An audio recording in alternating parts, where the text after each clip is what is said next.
Boa noite. Hoje inicia o nosso programa Cidadania na Fonte TV. Nosso programa vai ao ar todas as terças-feiras, às 9 horas, e é um espaço para o cidadão escutar as vozes mais influentes do nosso país e do mundo, e também opinar e ajudar a escrever juntos a história que estamos vivendo.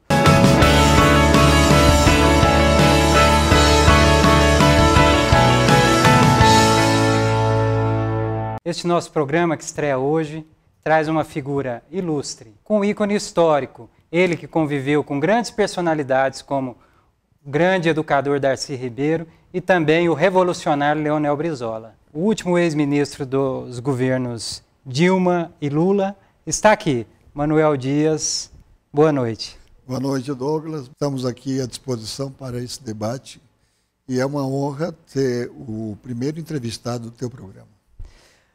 Manuel, das origens históricas do PTB, o que vem na sua memória? Do movimento estudantil, do qual eu também fiz parte, até se colocar em uma sigla partidária.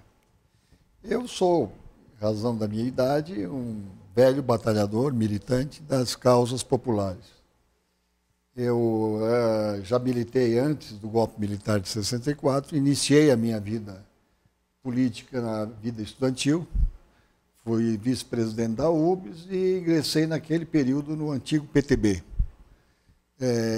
Fui eleito vereador, fui eleito deputado pelo antigo PTB e depois pelo MDB, com o final dos partidos, né, determinados pela ditadura.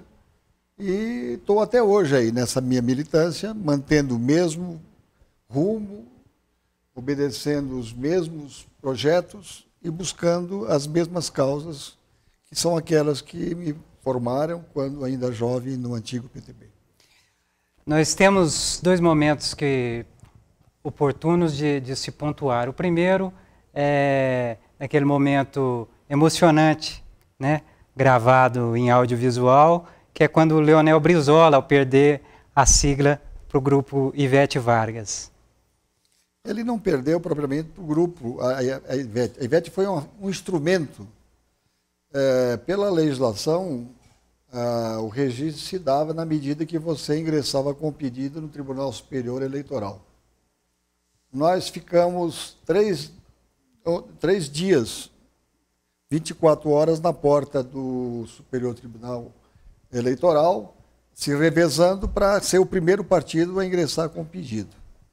Nesse meio tempo, o Golbery de Couto Silva, que era o ministro da Casa Civil, era a grande liderança da ditadura, ele foi pelos fundos, pela porta dos fundos do Tribunal Superior Eleitoral e lá registrou o PTB em nome da Ivete Vargas. Quando abriu a porta, quando nós chegamos lá no registro do Tribunal Superior Eleitoral, já tínhamos o registro do PTB em nome dela.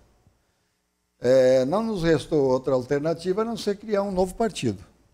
Foi quando, então, surgiu a proposta da organização do PDT e até hoje estamos aí tentando fazer e dar continuidade àquelas lutas históricas do trabalhismo brasileiro.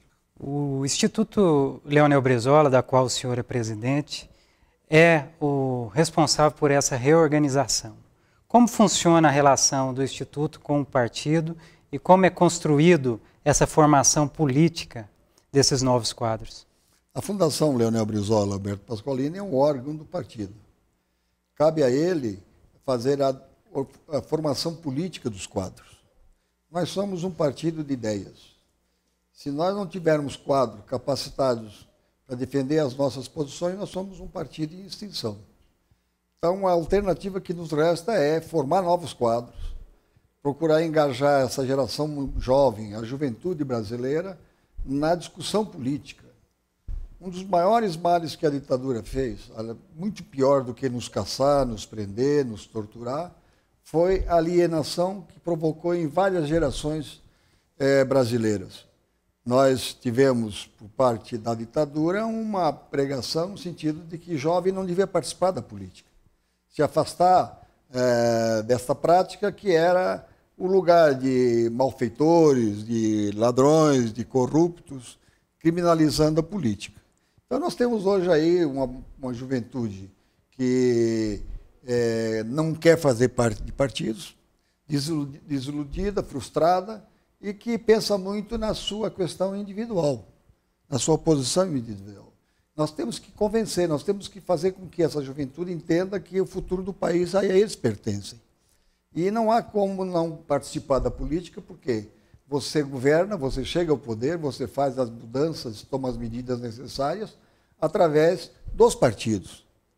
É o partido que você pode, através deles, chegar a eleger-se, participar e ser governo. Então, o que os jovens têm que fazer agora é buscar, de acordo com a sua convicção, com a sua formação política, ideológica, um partido que se adeque a essa sua formação. E nós queremos ser uma alternativa.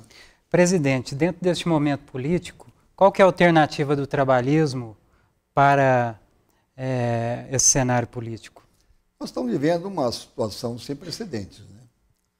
Quer dizer, a Operação Lava Jato e outras operações que estão em desenvolvimento atingiram mortalmente toda uma geração de políticos, né? Até alguns meses atrás, nós tínhamos figuras aí nacionais despontando como pré-candidatos, fazendo o seu proselitismo político e, de repente, acabaram-se todos. Foram todos colocados na mesma vala e perderam a legitimidade e a possibilidade de disputarem eleições.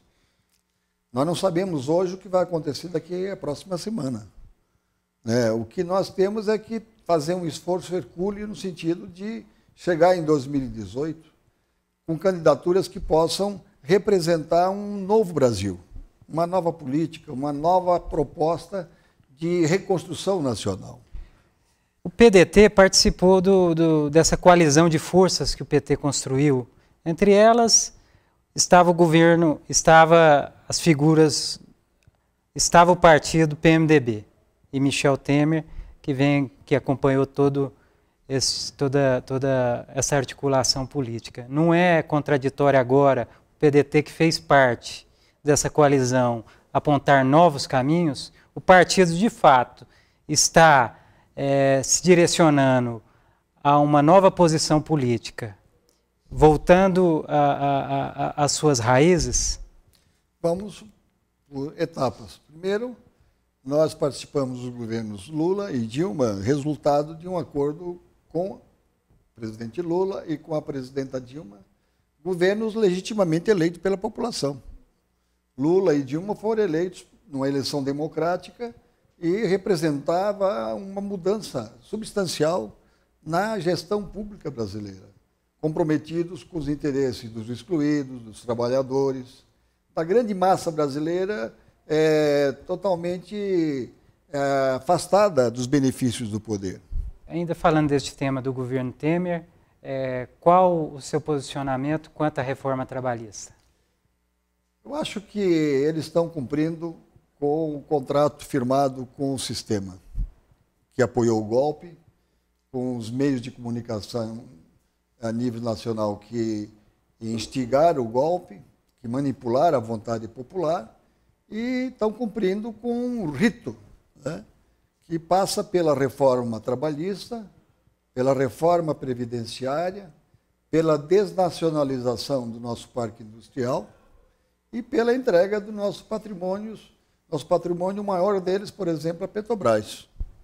Então, estas políticas nós somos diametralmente opostos e não tem como a gente não fazer oposição e procurar construir uma organização popular no sentido de reagir, de resistir a essas mudanças que são altamente prejudiciais à nação no todo, e em especial aos aposentados, aos trabalhadores e às categorias menos favorecidas da sociedade. Quanto à retirada de direitos, quais os pontos mais maléficos que as novas gerações herdarão? A reforma trabalhista, ela vem obedecendo a interesses do grande capital, que elaborou as reformas, as propostas, e alguns pontos são fundamentais. Mudam radicalmente a correlação de força capital-trabalho.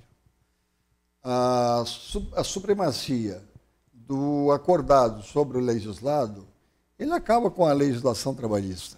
acaba com a Justiça do Trabalho e elimina a possibilidade da garantia dos trabalhadores. Porque na medida em que você negocia, sem amparo da lei, numa banca entre empregador e trabalhador, de uma categoria que não tem uma representação forte, representativa, evidentemente que vai causar precariedade do trabalho. A questão da terceirização em todos os níveis, ela precariza o trabalho. Ela vai aumentar o acidente de trabalho, vai aumentar os custos. O Brasil tem um dos maiores custos na prestação de serviço ao acidente de trabalho. Vai aumentar e muito e vai reduzir o valor do salário. Porque na medida em que nós temos agora 14 milhões de desempregados, o serviço terceirizado vai propor ao trabalhador salários abaixo da média, porque se eu não aceito aquela proposta, vão ter mais outros tantos aí esperando por essa oportunidade. Então, são medidas que vão ser prejudiciais não só aos trabalhadores, vão ser prejudiciais à nação e ao próprio empregador. Porque nós vamos precarizar, vamos piorar a qualidade do trabalho, da prestação de serviço, e isso vai afetar a necessidade de o Brasil avançar e progredir. Manuel, da sua passagem do Ministério do Trabalho, o que recorre na sua mente como um legado para a sua biografia? Eu queria modernizar o Ministério. O Ministério não tinha informática, o Ministério não tinha dinamismo, eram 4, 5 ministériozinhos. Como não tinha informática, não havia a comunicação e a socialização da informação. Isso foi uma luta, porque você enfrenta um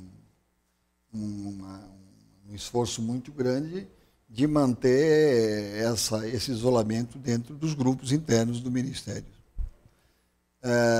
Dentro do Ministério, momentos difíceis. Eu lembro que eu assumi com uma crise no Ministério.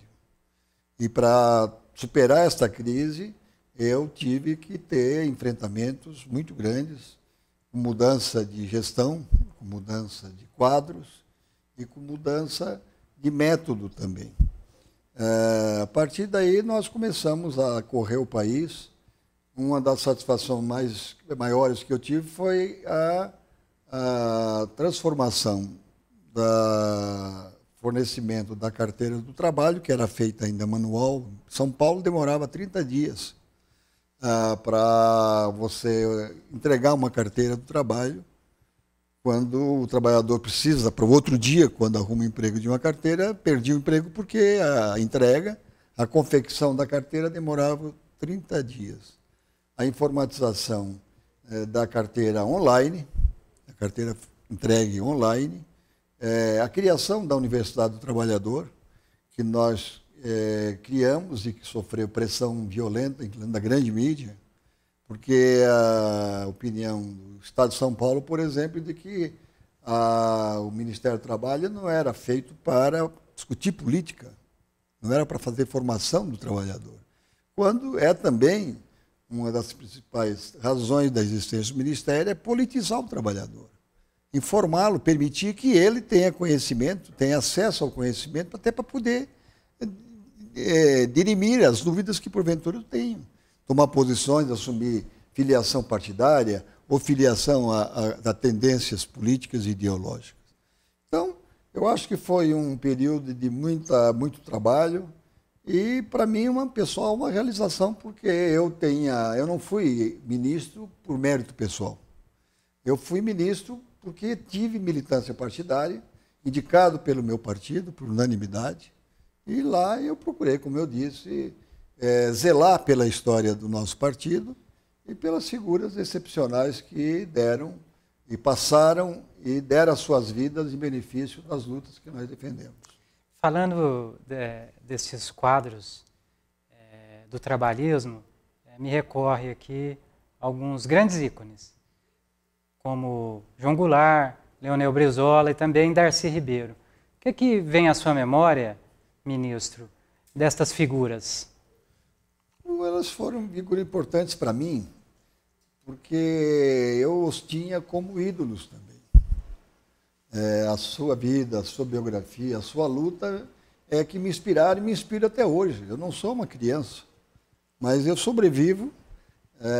Cheguei aqui hoje em Goiânia às 8 horas, vou sair daqui 10 horas, mas mantenho a minha jovialidade, porque eu recarrego a minha bateria vendo tanta gente querendo dar a sua contribuição.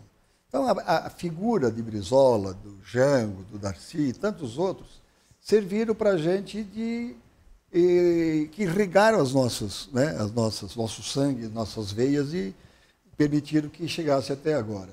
Tem passagens muito interessantes, importantes. O Brizola, vocês sabem que ele fazia parte da Operação Condor, ou Condor.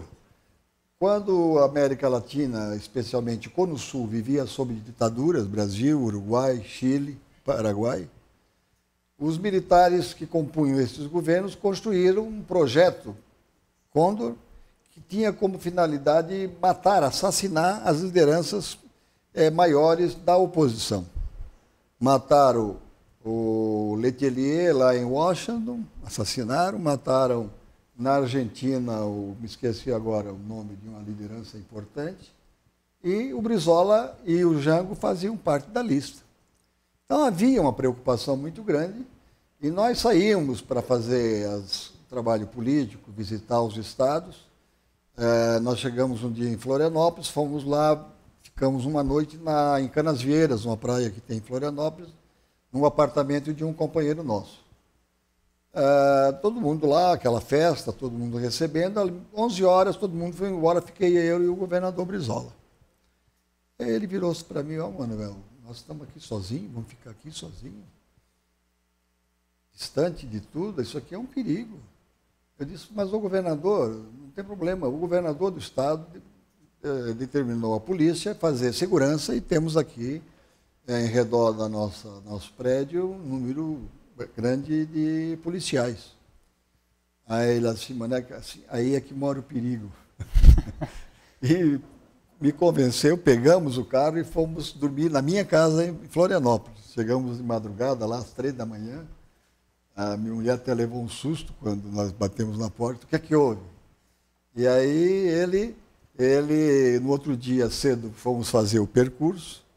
E a polícia que devia nos acompanhar como segurança só foi nos encontrar no outro dia depois, lá em Lages. O Darcy era um gênio, né? Era um homem surpreendente. O Darcy viveu, por exemplo, na sua juventude, 10 anos junto com os índios. O Darcy é conhecido mundialmente como um dos maiores antropólogos do mundo. Aqui ninguém sabe que ele é antropólogo. E ele era um obstinado pela educação. Ele dedicou a sua vida, ele construiu, junto com o Brizola, no Rio de Janeiro, 504 CIEPs, Centro Integrados de Educação de Tempo Integral. Colocava das 6 horas da manhã às 18 horas, 500 mil crianças na escola, recebendo formação, informação, saúde, se preparando, né? Preparando uma nova geração. Terminado o governo, os 2 governos Brizola, Moreira Franco, a primeira coisa que fez foi acabar com as escolas de tempo integral. 500 mil crianças foram para a rua. Hoje tem que fazer cadeia. E o Darcy tinha outra razão pela qual ele defendia a escola de tempo integral. Era afastar, por exemplo, a criança do convívio familiar. Porque é oriunda da sua maioria das favelas, daquele ambiente de tráfico, de crime. Então, aquela criança nascendo e criando-se ali naquele ambiente teria um desvirtuamento de sua personalidade. Então, ele ficando lá durante 10, 12, 15 anos, internados durante o dia inteiro, sairia uma geração diferente. Uma geração nova que estaria aí hoje para substituir esse fracasso dessas gerações que não souberam cumprir com suas obrigações. E o Jango era um homem muito simples, né? O Jango era um fazendeiro, gostava de chimarrão, e ele, quando fazia as reuniões do partido, do antigo PTB, ele vinha aquela população toda a pedir, né? Ele era presidente da República, então vinha o prefeito, vinha o deputado, vinha o vereador buscando a defesa dos interesses das cidades, das populações que eles representavam. E ele, então, dizia para todo mundo, não tem problema, não precisa nem pedir para mim, faz a lista, deixa aí, que o meu secretário, ele vai resolver os problemas. E com isso ele também atendia todo mundo, falava com todo mundo, mas não ficava preso a pedidos individuais que, naquele momento, não tinha sentido, né? Não tinha como responder, como atender. Tem muitas passagens interessantes. O Brizola era um homem que tinha uma vida familiar muito grande. A dona Neuza tinha uma influência muito grande sobre ele, né? Porque o Brizola, você sabe, teve uma origem muito pobre, né? O Brizola, ele só foi conhecer banheiro, ele só foi conhecer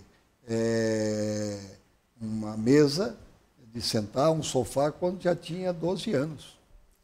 Ele saiu lá da cidade dele, Carazinho, para ir estudar em São Leopoldo, na escola agrícola. A mãe era viúva, o pai dele foi morto na Revolução Farroupilha, e a mãe arrumou uma passagem com o prefeito e ele foi para São Leopoldo. Chegou lá, já tinha havia encerrado o período de inscrição. Ele estava na rua engraxando, um pastor evangélico da igreja presbiteriana viu aquele menino, mandou engraxar o sapato, começou a conversar com ele e viu nele um jovem inteligente e levou para casa.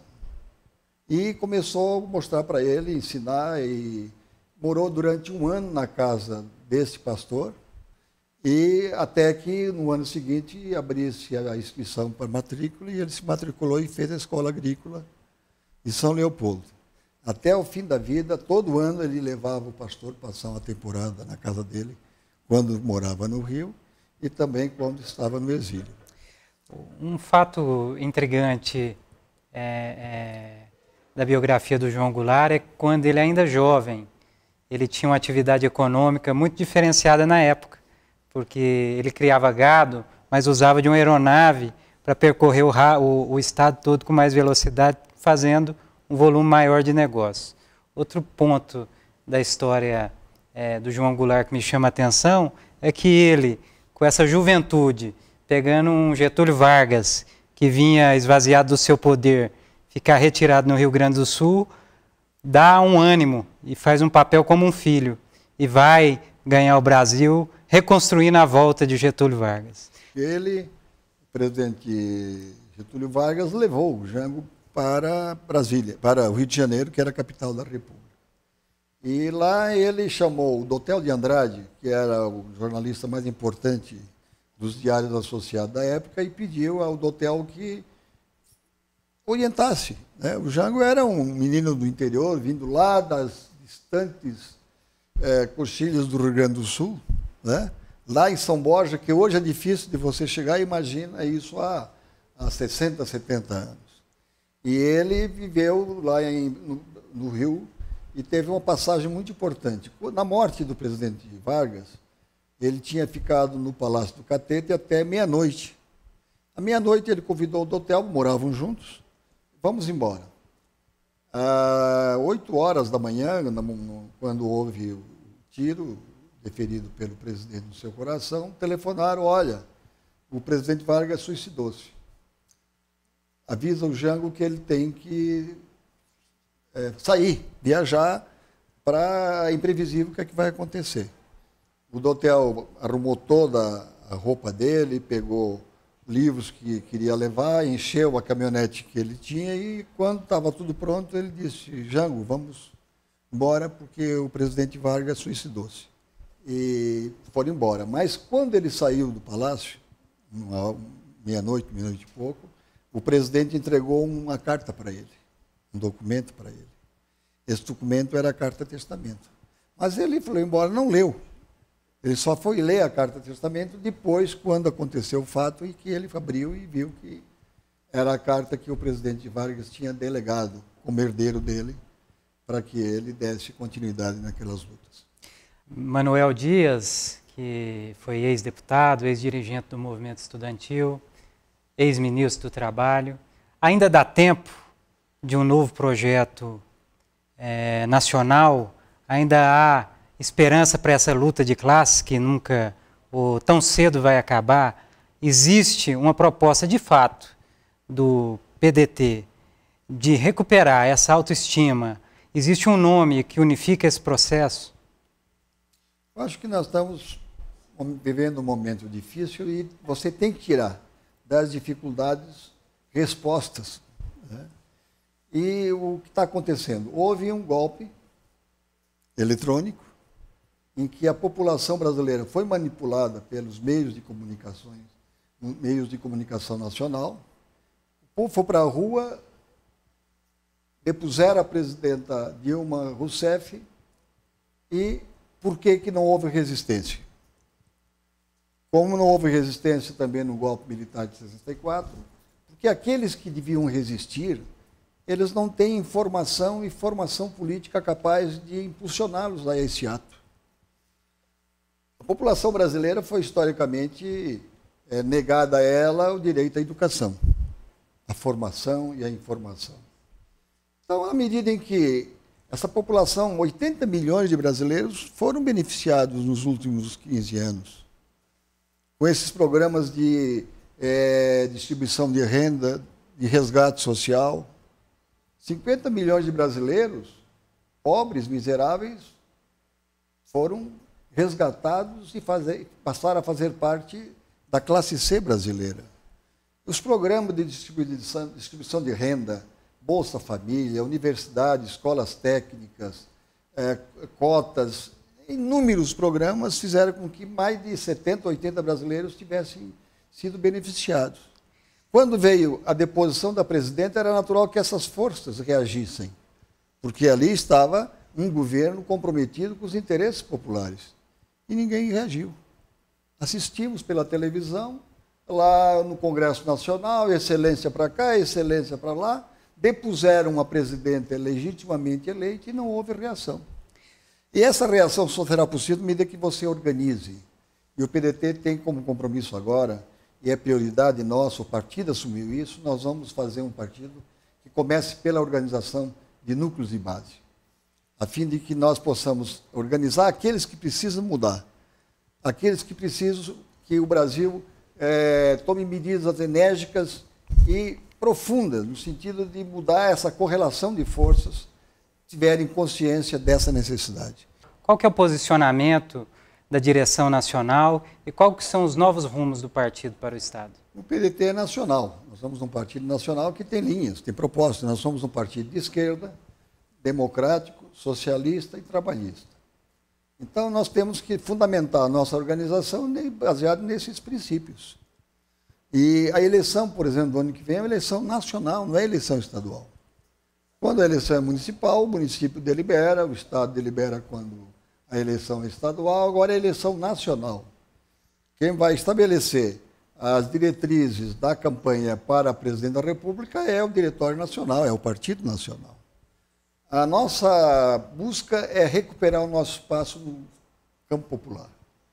As nossas alianças serão de centro-esquerda no Brasil, num projeto que buscamos construir, chamando, sensibilizando, incorporando o setor empresarial nacional, o agronegócio, porque se não houver essa unidade de forças de quem quer construir um país realmente soberano, se não fizer um enfrentamento do imperialismo financeiro, não haverá mudança nenhuma. Porque na medida em que um país tem que despender 600 bilhões de reais para pagar mensalmente de juros da dívida pública para a dívida dos bancos, não sobra nunca recursos para fazer investimento em infraestrutura, inovação, modernização do nosso parque industrial, revitalização do nosso parque industrial e fazer com que este país que tem maior fronteira agrícola, os seus produtos não mais sejam exportados in natura, mas tem que agregar valor e para isso tem que haver investimento em inovação, tecnologia e para que nós possamos então transformar isso em benefício de todos. Eu sou Douglas Bucalém, estou aqui oportunizando a todo cidadão goiano um debate franco e responsável, onde cada cidadão tem voz. Nosso programa vai ao ar todas as terças-feiras, às 9 da noite. Boa noite. Boa noite, Douglas. Boa noite.